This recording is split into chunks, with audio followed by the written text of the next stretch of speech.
Hello అండి. నమస్తే. అందరూ ఎలా ఉన్నారు? బాగున్నారా? Welcome back to Varahi D9 channel. Karthika Puranam 15వ అధ్యాయం అండి. ఇతరులు పెట్టిన దీపాన్ని తిరిగి వెలిగించడం వల్ల కలిగే ఫలితాన్ని గురించి తెలుసుకుందామండి.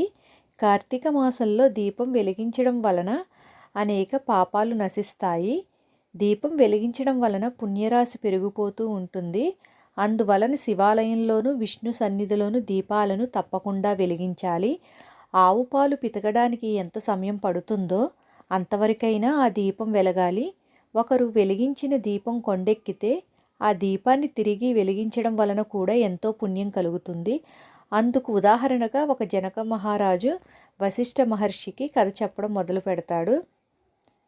పూర్వం సరస్వతీ నదీ తీరంలో శిథిలా వ్యవస్థలో ఉన్న ఒక విష్ణు ఆలయం ఉండేది.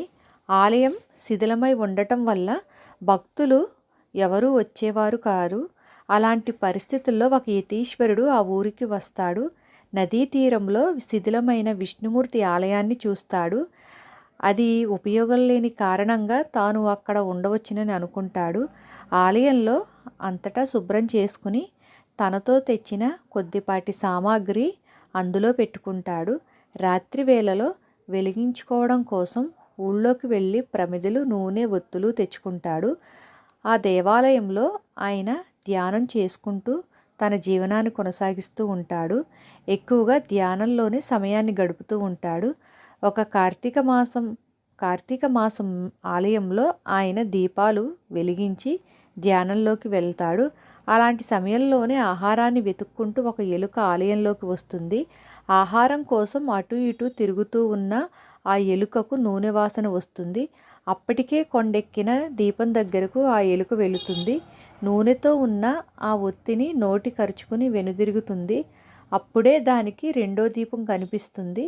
అందులోని ఒత్తిని కూడా తీసుకుని వెళదామనుకుని దగ్గరకు వెళుతుంది. దీపం వెలుగుతూ ఉండటం వలన దానికి సెగ తగలడంతో తన నోటిలోని ఒత్తిని కూడా వదిలేస్తుంది. ఆ ప్రమిదలోని పడిన ఆ ఒత్తి దీపం అంటుకుని వెలుగుతుంది. యతీశ్వరుడు వెలిగించిన దీపం కొండెక్కితే తిరిగి ఆ దీపాన్ని వెలిగించిన పుణ్యం ఆ ఎలుకకు వస్తుంది.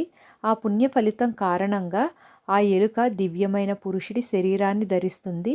ధ్యానంలో నుంచి బయటకు వచ్చిన యతీశ్వరుడికి ఎదురుగా దివ్యమైన శరీరాన్ని ధరించిన ఒక పురుషుడు కనిపిస్తాడు. ఎవరు నువ్వు? ఇక్కడికి ఎందుకు వచ్చావు? ఏం కావాలి అని యతీశ్వరుడు అడుగుతాడు.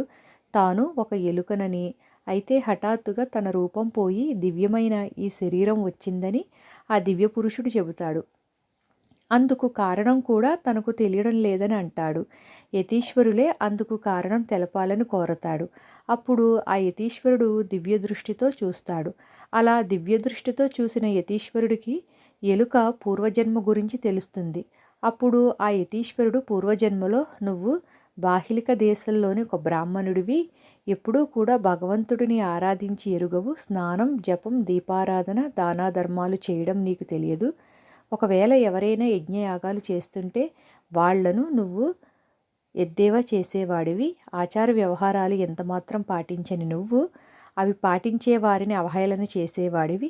చివరకు ఈ విషయంలో నీవు నీ భార్యను కూడా వదలలేదు. నీ భార్య ఎంతో గుణవంతురాలు, ఉత్తమురాలు. ఆమెకి ఎంతో దైవభక్తి ఉండేది. ఆమె నిన్ను మార్చడానికి తన వంతు ప్రయత్నం చేసింది. నువ్వు ఎంతమాత్రం మారకపోగా చాదస్తం అంటూ ఆమెను కసురుకునేవాడివి. ఆమె నోములు, వ్రతాలు ఆచరిస్తుంటే అందుకు అడ్డు చెప్పేవాడివి. అలా మనసారా ఆమె పూజాభిషేకాలు కూడా చేసుకోకుండా చేశావు. ఆ మహా ఇల్లాలిని ఎంతో ఇబ్బంది పెట్టావు.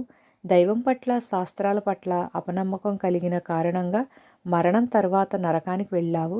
నరకంలో అనేక శిక్షలు అనుభవించిన తరువాత అనేక నీచమైన జన్మలను ధరిస్తూ వచ్చావు. చివరికి ఇలా ఎలక జన్మనిత్తావు. ఆకలి తీర్చుకోవడానికి నువ్వు చేసిన ప్రయత్నం నీ పాపాలను కడిగేసింది. కార్తీక మాసంలో దీపం వెలగడానికి కారణమయ్యావు కనుకనే నీకు మోక్షం లభించిందని చెబుతాడు. అప్పుడు ఆ దివ్య పురుషుడు ఆ యతీశ్వరుడికి నమస్కరించి అనంతమైన శూన్యంలోకి కలిసిపోతాడు. కార్తీకంలో ఇతరులు చేసిన దీపం కొండెక్కినప్పుడు అది తిరిగి ప్రకాశించేలా చేస్తే అంతటి పుణ్యం కలుగుతుందని జనక మహారాజుతో వశిష్ఠ మహర్షి చెబుతాడు. ఓకే అండి, మళ్ళీ మరో వీడియోతో కలుద్దామండి. బాయ్ అండి. Thank you.